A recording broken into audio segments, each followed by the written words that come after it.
Welcome to my channel. Anamika నుండి అప్పుని తీసుకొచ్చి కళ్యాణ్ తో పెళ్లి జరిపించిన కావ్య. అసలు ఇదంతా ఎలా జరిగిందో తెలుసుకోవాలి అంటే ఈ వీడియోను చివరి వరకు స్కిప్ చేయకుండా చూసేయండి. ఇంకా కళ్యాణ్ అయితే ఇంటి నుండి పెళ్లి మండపానికి వెళ్తూ ఉండగా దారిలో బంటి పడిపోయి కనిపిస్తాడు. ఏంటి బంటిలా ఉన్నాడు అని కారు ఆపి దిగుతాడు. దగ్గరికి వెళ్లి చూడగానే బంటి, అరే బంటి ఏంట్రా నువ్విక్కడ పడిపోయి ఉన్నావేంటి, లెగు అని లేపుతాడు బంటిని కళ్యాణ్. ఇంకా బంటి అయితే లేచి కళ్యాణ్ అప్పు అక్కని కిడ్నాప్ చేశారు. ఎలా అయినా నువ్వే కళ్యాణ్ని చూడు కళ్యాణ్, అప్పుని నువ్వే ఎలాగైనా కాపాడాలి, అసలు ఏం జరిగిందంటే అని బంటి చెప్తాడు కళ్యాణ్ తో. ఇంకా గదిలో అప్పు పెళ్లి కూతురుగా రెడీ అవుతుంటే రౌడీలు వచ్చి కర్చీప్ తో నోరు నొక్కేసి తీసుకువెళ్లిపోతారు. తీసుకెళ్తూ ఉండగా బంటి చూస్తాడు, ఏంటి అప్పు అక్కలా ఉంది, ఏంటిది అప్పు అక్కని తీసుకెళ్తున్నారేంటి, ఎవరు తీసుకెళ్తున్నారు అని తనలో తనే అనుకుని ముందుకు వెళ్తాడు. అక్క అక్క అని అరుచుకుంటూ వెళ్తాడు. ఇంకా అప్పుని జీప్ ఎక్కించుకుని తీసుకెళ్తూ ఉండగా ముందు సీట్ లో అనామికను చూసి ఒక్కసారిగా షాక్ అవుతాడు బంటి. ఏంటిది అనామికలా ఉంది, అనామిక అప్పుని కిడ్నాప్ చేస్తుందేంటి అని తనలో తనే అనుకుంటాడు ఆ బంటి. ఇంకా జీప్ వెనకాలే పరిగెత్తుకుంటూ వెళ్తాడు బంటి. పరిగెత్తుకుంటూ వెళ్ళంగానే దారిలో రౌడీ ఆపి వీడిని కొడతాడు. కొట్టంగానే పడిపోతాడు. అది కళ్యాణ్ జరిగింది. అప్పుడు వాళ్ళు కొట్టగానే నేను ఇక్కడ పడిపోయాను. ఇంకా అప్పు అక్కని ఆ అనామిక కిడ్నాప్ చేసింది.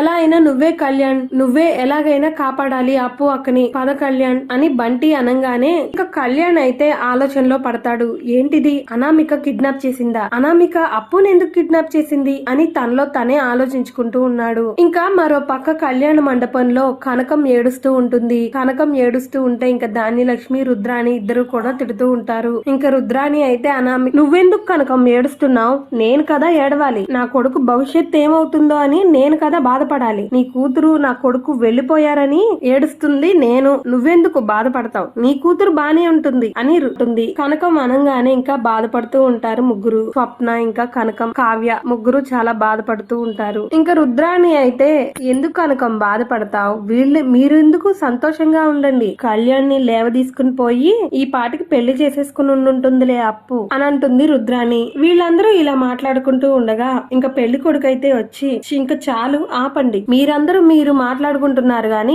నా గురించి ఎవరన్నా ఆలోచించారా, అప్పుని ఎన్ని నిందలు వచ్చినా ఎన్ని మాటలు వచ్చినా నేను పెళ్లి చేసుకోవడానికి ముందుకు వచ్చాను, ఇంక ఇలా పెళ్లి మండపంలో నుంచి పారిపోయింది అంటే ఇంక నేనేమనుకోవాలి, ఇంకా నేను అప్పుని పెళ్లి చేసుకుంటే నా అంత వెదవ ఇంకెవ్వడు ఉండడు, ఇంకా అప్పుతో గనక పెళ్లయ్యుండుంటే నన్ను అందరూ ఎగతాళి చేస్తూ ఉండేవాళ్ళు, ఇంకా చాలు నేను వెళ్తున్నాను అని పెళ్లి కొడుకు వెళ్లిపోతాడు. ఇంకా కనకం కృష్ణమూర్తి ఇద్దరు కూడా చాలా బాధపడుతూ ఉంటారు. ఇంకా రుద్రాణి అయితే ఇంకా చాలే ఆపండి, మీ ముగ్గురు కూతుళ్ళని ఆ ఇంటి కోడల్ని చేశారు కదా, ఆ గుగ్గిరాల వారింటి కోడల్ని చెయ్యాలనే కదా మీ సంకల్పం, వాళ్ళ ముగ్గురు కోటీశ్వరులు అవ్వాలని మీరు కావాలని ఈ నాటకం ఆడుతున్నారు అని రుద్రాణి అంటుంది. కృష్ణమూర్తి ఇంకా కనకం కూడా చాలా బాధపడుతూ ఉంటారు. ఇంకా కళ్యాణ్ ఒక్కసారిగా వచ్చి స్టాప్ ఎట్, ఇంకా ఆపుతారా మీ మాటలు అని అంటాడు కళ్యాణ్. కళ్యాణ్ ని చూడగానే రాజు ముందుకు వచ్చి అరే ఏంట్రా కళ్యాణ్ ఏమైంది, అప్పు కనిపించట్లేదు అనగానే అందరూ కూడా ఆలోచిస్తూ ఉంటారు. అందరూ కూడా షాక్ అవుతారు కళ్యాణ్ ని చూసి.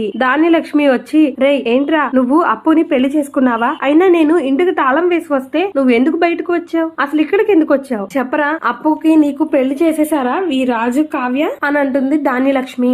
ధాన్యలక్ష్మి మాటలు విని కళ్యాణ్ ఇంకా మౌనంగా ఉంటాడు. రాజు ఏమో చూడు పిన్ని, నీ కొడుకుని నువ్వు ఎందుకు నమ్మట్లేదో నాకు అర్థం కావట్లేదు, నీ కొడుకుని నువ్వు నమ్మకపోతే ఇంకెవరు నమ్ముతారు, అనామికతో కలిసి ఒకప్పుడు అలా చేసావు, నీ వీడిని బాధ పెట్టావు, ఇప్పుడు కూడా ఎందుకు ఇంకా ఇంకా బాధ పెడుతూనే ఉంటావా అని రాజ్ ధాన్యలక్ష్మిని అన్నాడు. ఇంకా రుద్రాణి అయితే నిజమే కదరా, వీళ్ళందరూ కావాలనే కదా నాటకం ఆడుతున్నారు, ఇంకా ఈ కావ్య అయితే ముసిగేసుకొచ్చి నిన్ను పెళ్లి చేసుకోలేదా, ఇంకా స్వప్న అయితే నా కొడుకుతో లేచిపోలేదా, ఇప్పుడేమో ఇంకా ఈ అప్పు వీడిని పెళ్లి చేసుకోవడానికి డ్రామాలు ఆడుతున్నారు అని రుద్రాణి అంటుంది. ఇంకా కళ్యాణ్ అయితే ఇంకా ఆపండి నేను మాట్లాడాలి, అసలు అప్పుకి ఏమైంది, అప్పు ఎక్కడికి వెళ్ళిపోయింది అని ఎవరైనా ఆలోచించారా, అప్పుని అనామిక కిడ్నాప్ చేసింది అనంగానే అందరూ కూడా ఒకసారిగా షాక్ అవుతారు. ఇంకా రాజు అయితే ధాన్యలక్ష్మిని అంటాడు, ఏం చూడు పిన్ని ఇప్పుడేం మాట్లాడతావు, ఇప్పుడేమంటావు, అప్పు కళ్యాణ్ వెళ్లిపోయారు వాళ్ళిద్దరూ పెళ్లి చేసుకున్నారు అన్న ఆలోచనే గాని అప్పుకి ఏమైంది ఎవరన్నా తీసుకెళ్లారా అన్న ఆలోచన ఎవరికి రాదా, ఇంకా అప్పుని అనామిక కిడ్నాప్ చేసిందంట,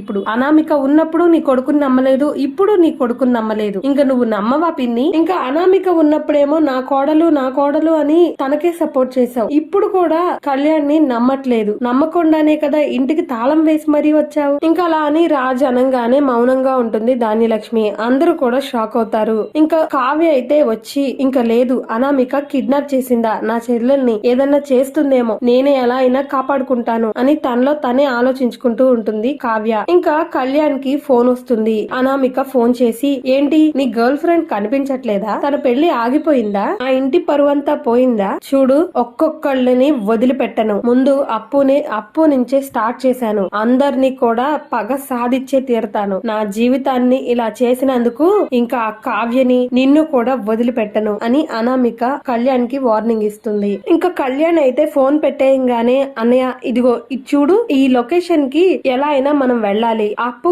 అనామిక దగ్గరే ఉంది కాబట్టి పోలీసులకి మాట్లాడన్నయ్య ఒకసారి అని అన్నాడు కళ్యాణ్. ఇంకా రాజ్ ఏమో పోలీసులకు ఫోన్ చేసి లొకేషన్ షేర్ చేస్తాడు. ఫోన్ కాల్ ని ట్రేస్ చేసి లొకేషన్ కనిపెడతారు. అక్కడికి కళ్యాణ్ ఇంకా రాజ్ కావ్య ముగ్గురు కూడా వెళ్తారు. ఇంకా మరో పక్క అనామిక దగ్గరకు వచ్చి, ఇంకా అనామిక అయితే కావ్యని రాజ్ ని కళ్యాణ్ ని చూసి ఒక్కసారిగా షాక్ అవుతుంది. ఏంటి ముగ్గురు కలిసి వచ్చారు, నీ చెల్లెలు అప్పుని తీసుకెళ్లిపోదామనే, నేను వదిలిపెట్టను, పెళ్లి ఆగిపోయిందంటగా, నీ ఇంటి పరువు మొత్తం పోయిందంటగా అని అనామిక కావ్యతో అంటుంది. ఇంకా పోలీసులు వస్తారు. పోలీసులు రాగానే అనామిక షాక్ అవుతుంది. ఇంకా రౌడీల నుంచి కాపాడి అనామికని పోలీసులు అరెస్ట్ చేసి అప్పుని ఇంటికి తీసుకెళ్తారు రాజ్, కావ్య ఇంకా కళ్యాణ్. నలుగురు కూడా కళ్యాణ మండపానికి వస్తారు. రాజ్ ఇంకా కావ్య, అప్పు, కళ్యాణ్. ఇంకా కనకమ్మ అయితే అప్పుని చూసి హక్ చేసుకుని బాధపడుతూ ఉంటుంది, ఏడుస్తూ ఉంటుంది. కృష్ణమూర్తి ఇంకా కనకం కూడా, అమ్మ అప్పు నీ కోసం చాలా బాధపడ్డానమ్మా, చాలా కంగారు పడ్డాను, నీకేమైపోయిందో అని అనుకున్నాను, పెళ్లి కొడుకు వాళ్ళు వెళ్లిపోయారమ్మా అని కనకం ఏడుస్తూ చెప్తుంది. ఇంకా రాజ్ అయితే ముందుకు వచ్చి, ఇదంతా కాదు అప్పు, నీకు కళ్యాణ్ అంటే ఇష్టం ఉందా లేదా చెప్పు అని అడుగుతాడు. కళ్యాణ్ ఏడుస్తూ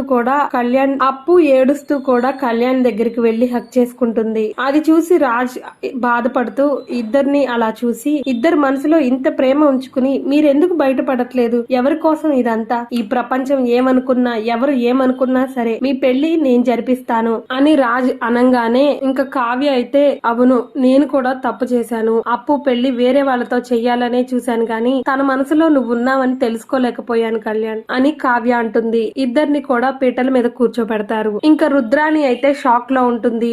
ఏంటిది ఇలా జరిగింది, ఎంత నేను అనుకున్నది జరగలేదు అనుకుంటుంది. ఇంకా రాజ్ కావ్య ఇద్దరు అయితే అప్పుకి కళ్యాణ్ కి పెళ్లి జరిపిస్తారు. ఇంకా ధాన్యలక్ష్మి అయితే, లేదు నేను ఒప్పుకోను, అప్పు నా ఇంటి కోడలు అవ్వడానికి నేను ఒప్పుకోను అని గొడవ చేస్తూ ఉంటే అపర్ణ, ఇందిరాదేవి ఇద్దరు కూడా తిడతారు ధాన్యలక్ష్మిని. ఇంకా ఆపు, నీ కొడుకు జీవితాన్ని ఒక దారిలో పెట్టాలని చూస్తుంటే నువ్వెందుకు అడ్డుపడుతున్నావు, వాడు కోరుకున్న జీవితాన్ని వాడికి ఇవ్వనివ్వు అని రుద్రాణి నోరు మూయిస్తారు. ఇలాగే జరగాలి అనుకుంటే మరిన్ని అప్డేట్స్ కోసం మా ఛానల్ ను సబ్స్క్రైబ్ చేసుకోండి, పక్కనే ఉన్న బెల్ ఐకాన్ ను ట్యాప్ చేయండి.